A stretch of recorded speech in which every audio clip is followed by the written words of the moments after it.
안녕하십니까. 이경순의 건강이야기입니다. 오늘은 누구에게나 가장 무서운 병, 치매, 과연 예방이 가능할까를 같이 생각해 보시겠습니다.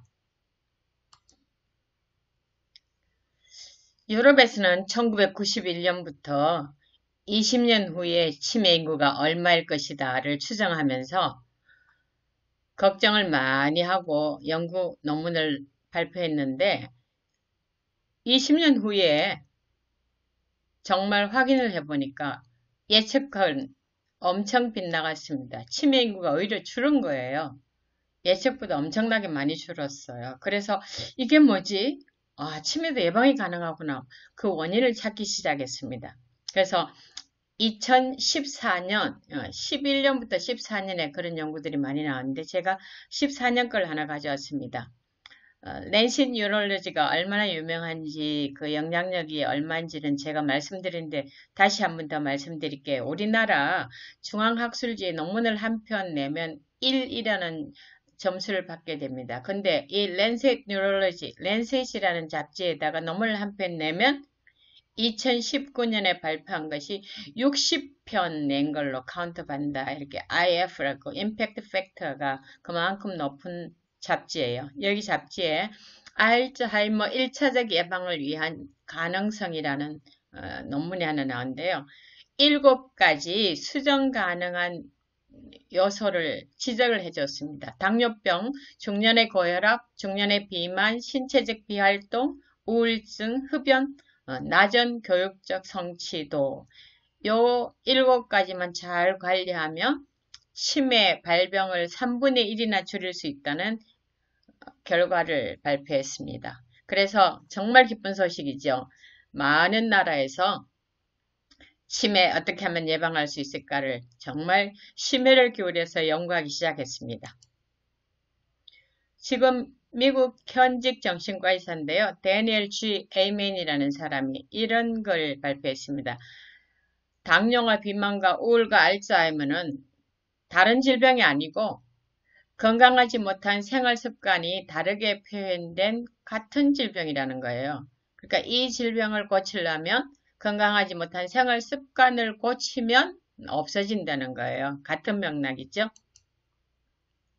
랜셋 2019년에 보면 치매 위험 줄이는데 랜셋 위원회와 마찬가지로 세계보건기구에서도 이렇게 했습니다. 강력한 권고안으로 신체 활동을 중지하면 된다. 운동을 시키면 된다. 그 말이죠. 그 다음에 금연하면 된다. 그리고 위험요인 감소 전략으로 식이요법과 체중관리를 하면 된다는 논문을 내놨습니다.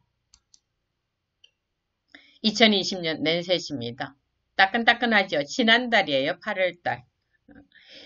2017년 치매 예방 개입 및 관리에 관한 랜셋 위원회가 모델링한 치매에 대한 9가지 잠재적 수정 가능한 요소로 기존에 있던 것에다가 7가지에다가 2가지를 더 넣은 것이 2017년 일입니다. 거기에 들어간 것이 청각장애와 낮은 사회적 접촉. 네, 청각장애가 굉장히 치매에 영향을 많이 미친다는 거죠. 청각장애는 치매 위험의 9%래요. 그래서 굉장히 높은 퍼센트고 중요한 요인입니다. 우리가 나이가 들면서 귀가 점점 안 들리는 것은 이게 정상이다. 이제 늙어가니까 그렇지 뭐 이렇게 생각하기가 굉장히 쉽거든요. 또 우리 자신뿐만 아니라 모시고 계신 노인분이 계시면 귀가 안 들린다 하면 정말 신경을 곤두세우셔야 되겠어요. 반드시 빨리 해결하셔야 되겠습니다. 가벼운 청각 손실이 있으면 그렇지 않은 사람보다 치매 걸릴 위험이 2배나 높고요. 중정도 청각 손실은 3배, 심한 청각 손실은 5배나 위험이 높답니다. 그 다음에 뇌 위축 가속도도 40%나 빠르다니까 이 청각장애에 대한 새로운 관심을 가지셔야 되겠습니다. 2020년도에 또 첨가된 것이 과도한 알코올 섭취와 외상성 뇌 손상, 대기 오염까지인데 이거 우리가 다 해결하지 못하더라도 뇌 손상 굉장히 많이 제시되는 요인입니다. 그래서 뇌 손상 받지 않도록 조심을 하는 것 정말 신경 쓰셔야 되겠네요.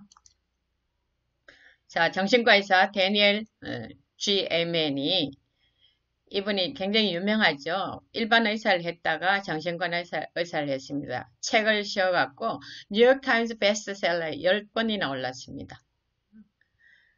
기억 구출이나 또 그 대책으로 맑은 정신이라는 해법을 내놓고 있는데 이분이 왜 소아과 의사나 내과 의사나 이부인외과 의사나 정형외과 의사나 뭐 안과 의사나 뭐 심장외과 의사나 심장내과 의사나 모두 다 그 자료를 눈으로 보고 환자를 진료를 하고 있는데 왜 유독 정신과 의사들만 추측해서 하냐. 그래서 자기는 뇌를 스캔하기 시작했는데 15,000개 뇌 이상을 스캔을 했네요. 스펙이라는 스캔을 해갖고 1991년부터 지금까지 했는데 근 30년에 돼가죠. 한 번 스캔하는데 비용이 제가 보니까 1,300불이라고 돼 있더라고요. 이분이 미국 전역에 8개의 클리닉을 가지고 있습니다. 대단히 활동을 많이 하시는 분이에요. 이분이 이렇게 해서 프로그램을 진행하는데 프로그램 결과는 80% 개선이 된답니다. 대단한 성과를 가지고 있는 거죠. 자, 이 정신과 진단에 사용되는 그 기구들, 컴퓨터를 가지고 하는데 CT 여러분 잘 아시죠? 가장 쉽게 설명하면 그냥 썰지 않은 빵 한 개에 돌이 있다. 뭐 이물질이 있다. 그럼 그걸 촬영을 해갖고 얇게 썰어갖고 어디에 돌이 있고 얼마만큼 큰 게 있는가를 보는 거죠. CT라는 것은. 이건 문제가 뭐예요? X선, 방사선이 굉장히 많이 노출된다는 거죠. 그 다음에 PET는요, 혈류에 주입된 방사선 표지된 대사 활성 화학물질 배출까지 다 측정이 가능한 조금 더 발달됐고 좀 더 좋은 거죠. 그 다음에 MRI 많이 하시죠? 이건 그 엑스레이하고 상관이 없습니다.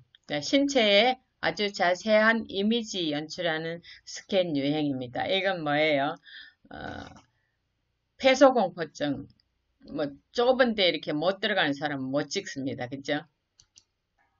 fMRI, 펑셔널 MRI죠. 요건 혈류와 관련된 변화를 감지해서 뇌 활동까지 측정해주는 좀 더 좋은 성능을 가진 것이라고 보면 되겠고요. 이분이 하는 것은 스펙, 단순히 기관의 크기나 부피뿐만 아니라 생화학적, 생리학적 과정을 관찰하는 데도 유효하고요. 신체 내에서 생리적이고 신경화학적인 변화까지 확인이 가능합니다. 그러니까 굉장히 정밀한 데이터를 가지고 진료를 한다고 보면 되겠습니다.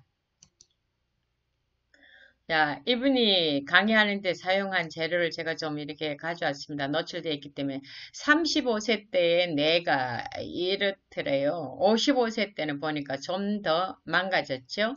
82세 때는 훨씬 더 많이 망가졌습니다. 근데 우리가 생각하는 것처럼 나이가 들면 들수록 뇌가 뭐 퇴행성 질환이니까 점점 망가지는구나 하는 우리의 생각을 멈출 수 있는 계기를 보여줬습니다.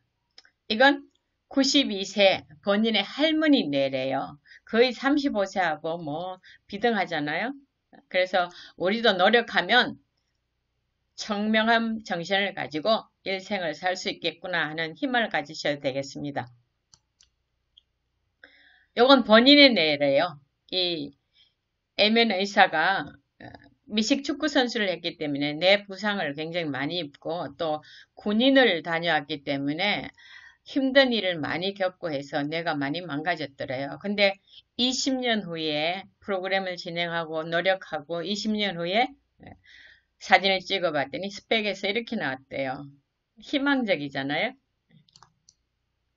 자, 여러분 건강한 뇌하고 알츠하이머 환자 뇌하고 비교를 한번 해보시는데 어떻게 비교하냐면 위에 줄 첫 번째 뇌하고 세 번째하고 두 번째하고 네 번째하고 아래 줄 첫 번째하고 세 번째하고 두 번째하고 네 번째하고 보니까 상대가 되지 않게 알츠하이머 환자 뇌가 많이 망가졌다는 것을 볼 수 있습니다. 자, 그래서 bright mind, 맑은 정신이라는 그 처방의 첫 글자를 따서 만든 글자입니다.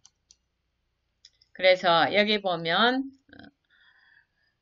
blood flow, B 땄죠. retirement에서 R 땄죠. inflammation에서 I 땄죠. 이렇게 해서 bright minds를 했는데 기억력 강화, 회복을 위한 11개 위험 요소예요. 그래서 예방과 치료를 같이 줬습니다. 혈류, 은퇴와 노화, 염증, 유전, 두뇌 손상, 독소, 정신건강, 면역, 감염, 신경호르몬 결핍, 당뇨, 비만, 수면, 요 11개가 위험 요인이라는 것입니다. 11가지 위험 요인을 보니까 혈류, 스펙상에서 그 기간에 가는 혈류가 저하되는 것, 고혈압, 발기부전, 운동하지 않는 것이 다 위험 요인이고요.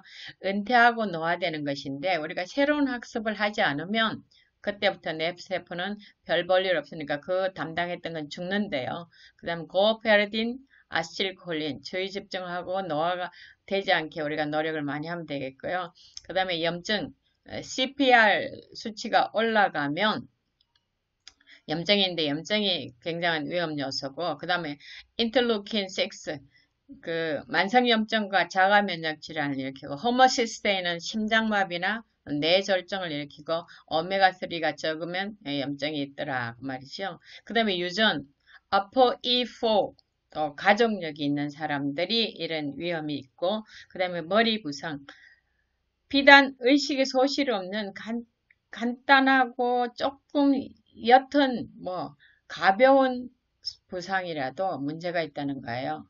요즘 굉장히 많이 말하는 것들입니다. 그 다음에 독소, 흡연이나 약물이나 알코올은 물론 뇌를 다 망가지게 하고요. 곰팡이나 독소 제품도 마찬가지입니다. 그 다음에 정신건강, 우울하거나 외상후 스트레스 장애나 만성 스트레스가 다 이렇게 기억을 망가뜨리는, 뇌를 망가뜨리는 일을 한다는 것이고, 면역력이 낮고, 감염, 라임병이나 포진이나 천식 같은 것도 마찬가지. 의외죠. 천식도 이렇게 위험 요인이 된다는 거.